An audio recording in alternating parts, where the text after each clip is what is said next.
Good evening, everyone. My name is Bhaskar. So let me formally welcome all of you on behalf of the Subbu Forum. I think some of you have participated in the activities of the Subbu Forum. So we meet occasionally, and the sort of central, shall we say, objective when we created the Subbu Forum. This goes back to the days when we had Mr. K Subrahmanyam. Some of you may know him. And he used to often say that it's always useful if you can get a bunch of folks together and pick up any subject or issue and see whether at the end of the deliberations, whether it's half an hour or 1 hour or over one drink or two drinks, but you feel that the group of people who have got together are a little more informed about the subject, that had been put up for discussion. And to the extent possible, we should be looking for some light and not for the heat and dust, as is often the case when we have intense discussions. So the forum is a small group of like-minded people, if I may say so. There will be some more who will join in the course of the evening, but allow me to welcome all of you formally for this evening's event. And most of you have seen the invite and the details over there. We're very glad to be here this evening for a book event. It's not a book launch, it's not a book release, it's not a book sale, and it's a particularly special book, and for the Subbu Forum it has, as I said, a very, very special resonance.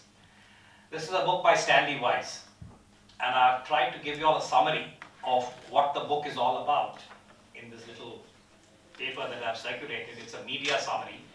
You'll also get a copy of the book very soon, once it is formally, quote unquote, unveiled, if I may say so. And I will not say more at this stage except to welcome Mr. Stanley Weiss in our midst. He's been coming to India for the last 20 years. Perhaps he will talk to us about his visits to India. And I'm also very pleased to welcome in our midst and introduce Ambassador Peter Galbraith. Now, the nice thing about having Wikipedia and your life out there in cyberspace is that we know that apart from everything about his name, which is, as I said, something most Indians can relate to, he was born on December 31st. And he's had a series of very, very, I would say, important responsibilities in the course of his own professional career. But he's also a friend of Stan. So that is his, shall we say, special status this evening. And when we heard that he would be in town this evening, we thought we'd request him to, frankly, discover or unveil the book, as it were. And the plot for the evening is, I'll request Mr. Galbraith to discover the book, bring it up in front, and then he'll say a few words wherever he's seated so that there's no problem. And then I'll request Mr. Stanley Weiss, the author, to say a few words. And we're also very glad to have two discussants for the book, because this is a very good book, by the way. I've read it from cover to cover. And our two discussants are Dr. Onkar Marwah. Again, I've taken the liberty of sending you his more detailed CV. But here's another very interesting man. I don't know when he'll write his book, but he used to be a member of the Indian Administrative Service in the 1959-60 batch, I forget, but I know that he's Mr. Vora's batchmate. So as a result, I know a few things about him in his early years, which at a later date. He decided that he would go to the United States and do his PhD, and then he went on to Europe and found a very, very, I would say, affable place, Switzerland. Have long innings there. And when I heard that he would be in town, I thought that I'll also request him to share his thoughts. And allow me to also welcome and introduce Dr. Sanjaya Baru. Most of you know Sanjaya Baru from the book that he's most recently written, a bestseller. And he has many, I would say, fellows in his camp. Economist, part of the PMO, very, very seasoned editor, columnist, author of books. But again, part of the Subbu Forum, Sanjay, if I may say so, one of the original core members of the forum. And again, I said I'd request Sanjay to share his thoughts with us. And just one more little input that's literally come to me over the last 10 minutes by email. Stan Weiss's book has just got onto the Amazon bestseller list. Wow.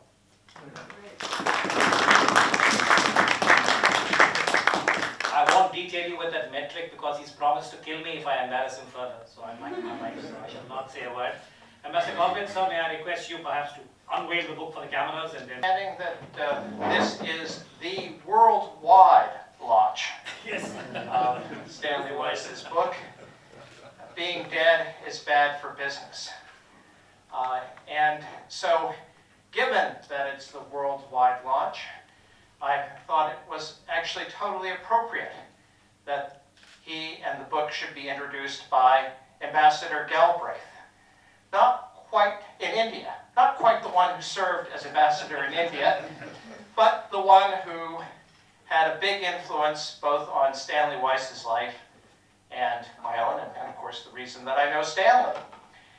And that story is goes to Switzerland, where my father used to write and ski in the afternoon, which he always considered to be a big chore, not a pleasure. And as he came down the Vishvila, my father was very tall, 6'8", so 2 meters 8, making his turns. And in those days, skis were meant to be as tall as you are, plus the reach of your hand. So you can imagine how tall they were. In a very unathletic manner, the young fellow observed him making these turns, and when he finally got to the bottom, said, "Did you enjoy that?" And my father said, "Certainly not."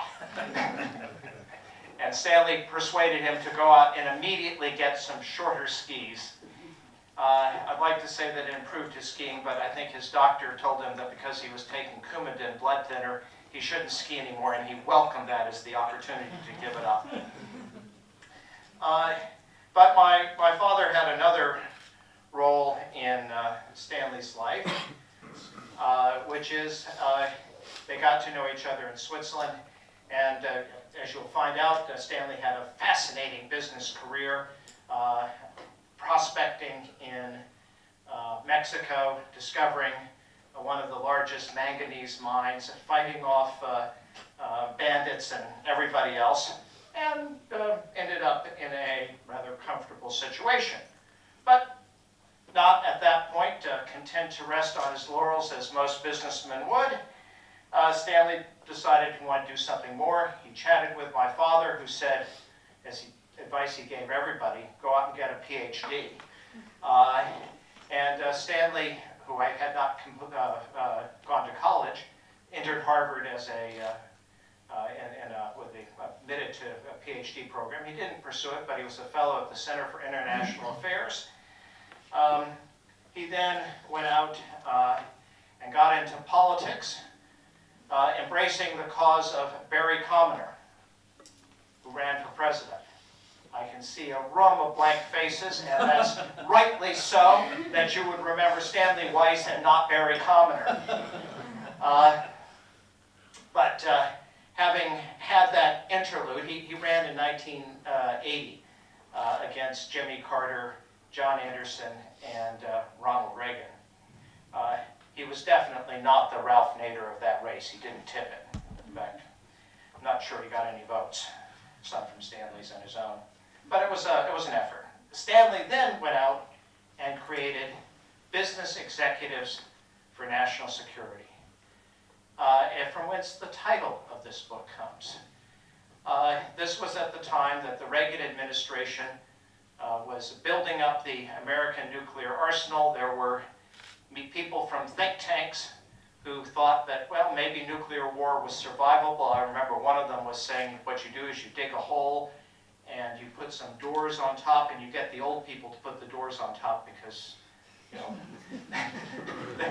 radioactivity takes a while and they don't have that much time to go. And so Stanley saw that and saw that the opportunity, you know, and again with the Republican Party, business executives, for a sensible national security strategy. And he launched this. One evening gave a speech. He told me the speech was a total flop. But the next morning he was on, was it the Today Show? That's right. One of the major, that was back when network television was what people watched. So it was had a big audience, and he was being questioned. Well, why are businessmen getting into foreign policy? You know, why are you concerned about nuclear strategy? And Stanley replied, well, being dead is bad for business. hence the title of the book.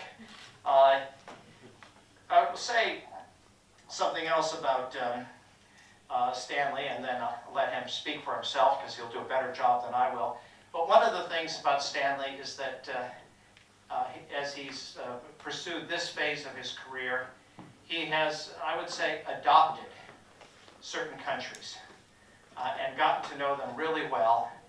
And more importantly, he has taken sometimes unconventional positions. And I share 3 of them with him. And so I'm admiring. One of them is Indonesia, where Stanley argued very strongly for a policy of engagement with what is the world's largest Muslim country, a place of moderation and great importance. Often not, it's in terms of American policymakers, punches way below its weight, and particularly of engagement with the Indonesian military. He's been a rather firm critic of the senator from my state who had imposed restrictions. And Myanmar, where again he argued for a policy of engagement. Many people considered that he was almost apologizing for the regime, but he was much more sophisticated. And again, the policies that he recommended were those that were adopted. The third case, he's been very interested in Iraq, and in particular the North, where he is another wise policy saying it's time to recognize that there will be an independent Kurdistan. And of course, the fourth country is the one that we are here, which is India, which has become one of his great loves. My father said that when it comes to books, one should always be suspicious of certain categories of books. You know, the memoirs of aged actors, and books written by business tycoons. But let me say that this book is different. Stanley is a fantastic writer, as any of you who have followed his pieces in the International New York Times and the Huffington Post. And he told me that when he was doing this book, he just couldn't remember. I can't remember.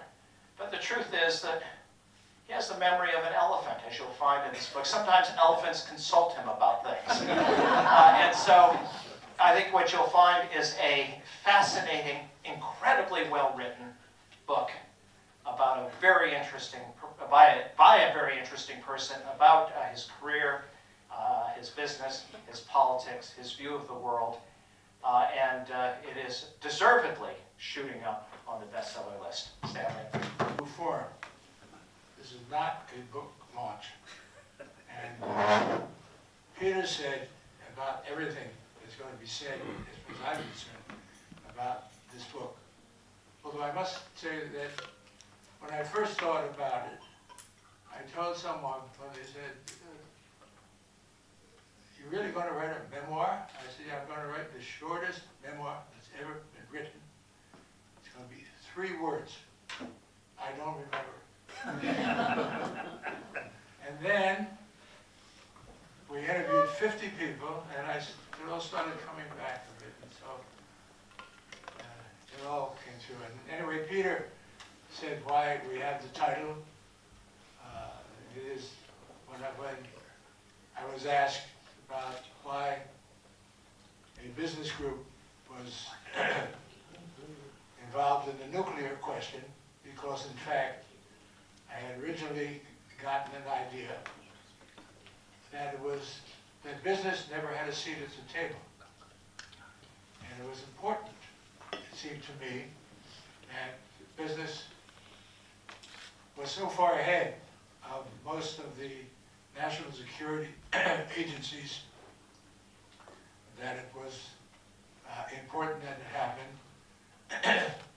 And I had my own experiences in my own mining business with a particular agency that had Adam Smith turned on its head, and so we did that. You all know that that this is the 70th anniversary of the independence of India. Well, I know it because 20 years ago, when a group of our organization came here, it was the 50th anniversary. And 20 years ago, as you probably all remember, the U.S. and India did not have such a wonderful relationship. And additionally, it seemed to have hyphenated India and Pakistan in ways that made no sense to me or to the group of people I was with. And we spent the time that we were here, we were very lucky, because Naresh Chandra was your ambassador in Washington, Frank Wisner was our ambassador here. I was friendly with Frank and became friendly with Naresh. And we talked, and then we had already then had some real influence in Washington. And there had, since Jimmy Carter, there had been no president coming here. And we tried to say to Mr. Clinton, you should come to India because the future is here. It's not next door. And in fact, in 2000, he did. And one of the pamphlets I have in my office is a lovely note that the Calcutta Telegraph has.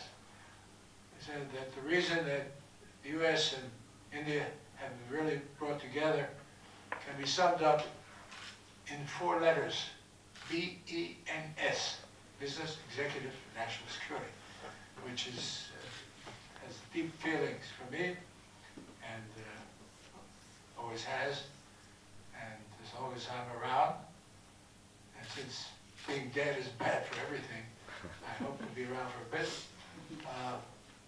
So, there we go. Now, remember, Henry Kissinger once said, I have the answer. Does anybody have any questions? Does anybody have any questions? It's open. I want to hear from you. I mean, I heard enough about me. Peter said enough lies about me. Here we are. You also shy? You don't remind me of shy people. Well, I'm really glad we got now I can learn about what this book is all about. There's a whole thing about this whole book. So none of you are going to ask me any questions. They will after Baru and I'll ask make you their remarks. Yeah. I'll ask you some questions. Well, then I want to be part of the answering phase of that as well. Thank you very much. It's a great pleasure to be here this evening to celebrate Stan's book. He mentioned that he came to India 20 years ago, and my recollection is I probably met him in 2000 when I was editor of Financial Express, and also at the same time member of the National Security Advisory Board. And I think it was Mr. K Subrahmanyam who said to me, because of my interest in both business and national security, that I should meet this gentleman. And that's how I recall meeting you. In fact, whatever I learned about issues relating to nuclear strategy, nuclear policy,